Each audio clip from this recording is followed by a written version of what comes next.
Less stress, more time, more money. Welcome to the Cash Flow Contractor, short with Martin Holland. Hello, Cash Flow Contractors. Welcome to this short episode of the Cash Flow Contractor, where we're all about less stress, more time, and more money. This is Martin, and today I wanted to talk about a subject that's come up a lot recently, and that's hiring in this post-COVID world. You would think in post-COVID times, with things opening up, it should be easy to find good help. All those workers who've been sitting on the bench will be champing at the bit to get back to work, right? To get back at it.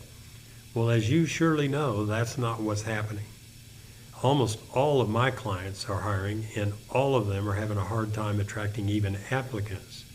You can see that everywhere you look, probably wherever you are. If you're in your truck, look to the left or look to the right, and you're going to see a "we're hiring" sign. It's definitely, if employers were buyers and employees were sellers, it's a seller's market. One of my clients had an experience recently that really put things in perspective for me. He's been trying to hire unskilled labor for over a year at his pre-COVID rate of $14 an hour, which is a pretty good wage in Oklahoma for unskilled labor. Unable to attract new help at that price, he finally bit the bullet and he hired a promising candidate for $18 an hour. So far, so good. But 3 days later, the new guy walked in and he told him, he said, "Hey, I got to have $25 an hour." My client said, "What?" He said, "Well, I'm making $21.05 from an employment sitting on my couch, and they don't take out payroll tax. You're only paying $18, and that's before you take the tax out. It's pretty simple math." Well, the new hire is back on his couch, and my client's back in the hunt. My client and I and you are not alone. Just yesterday in the Wall Street Journal, they had a report that said employers are filling only 1 out of 15 open positions.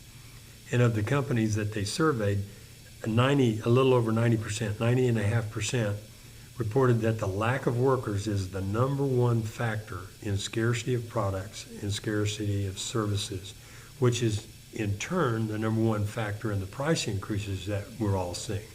And it's also why you need to give serious thought to increasing your prices and always to increasing your productivity. But those are the facts. So what can you do to improve the odds of hiring people you need? Well, I think there are 2 things you can do and you have to do in this environment, probably always. One is to offer the going rate for labor, and the second is to emphasize the benefits of working for you. Now the first thing, offering a competitive pay rate. It's always been hard to hire, or even impossible perhaps, to hire people for $12 an hour when a business down the street's paying $15.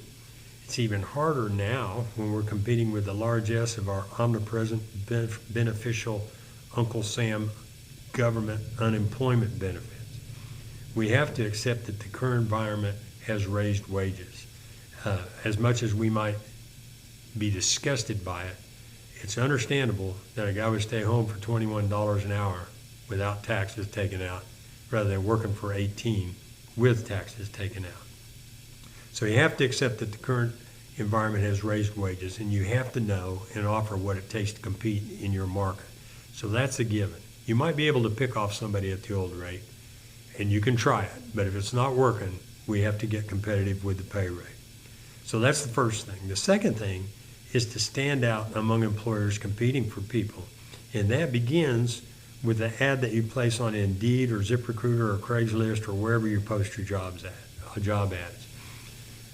Attracting people to work for you is just like attracting customers to buy from you. You have to give customers reasons other than price to buy from you, and you have to give workers reasons other than pay to work for you. So what do I mean by that? Well, just a couple of examples. A lot of job postings look like this one that I took from a job posting site. At the top it says job opening, it says job type, full-time, salary $25 to $35 an hour.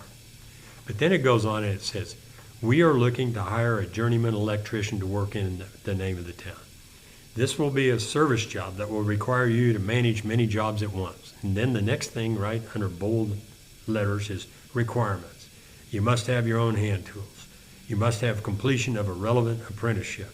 You must have appropriate certificate or degree which will be advantageous to your being hired. You must have excellent critical thinking skills. You must be observant and thorough. You have to have good arithmetic and blah, blah, blah. It goes on. The responsibilities of this job.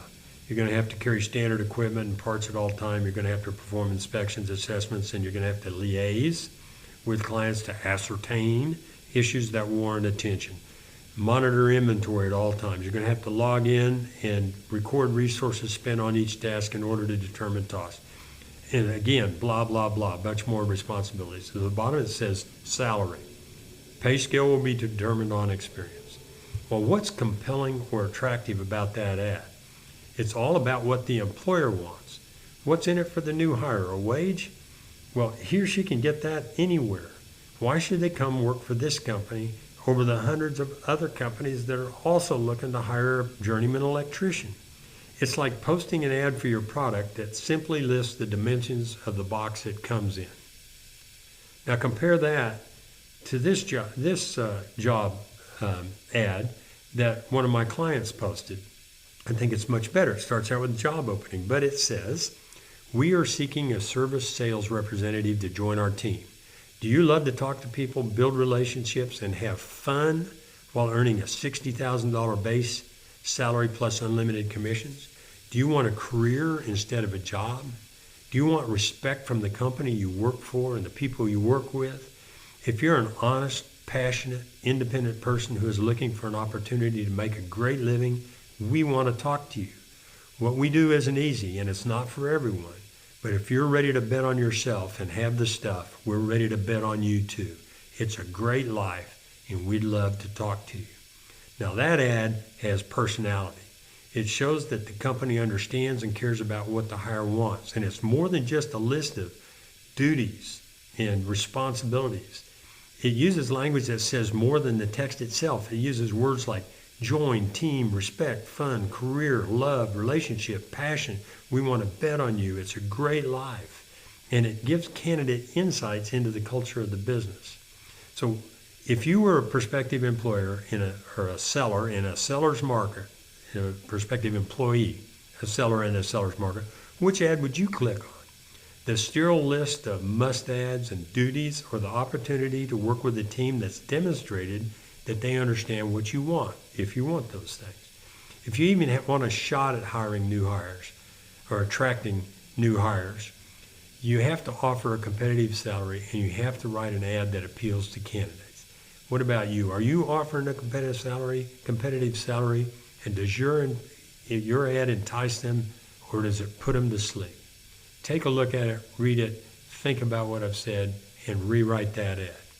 And I just want to say one last thing, because this came up in a conversation with my client for New York. When it comes to willing workers in the United States today, thank God for our Latino brothers and sisters.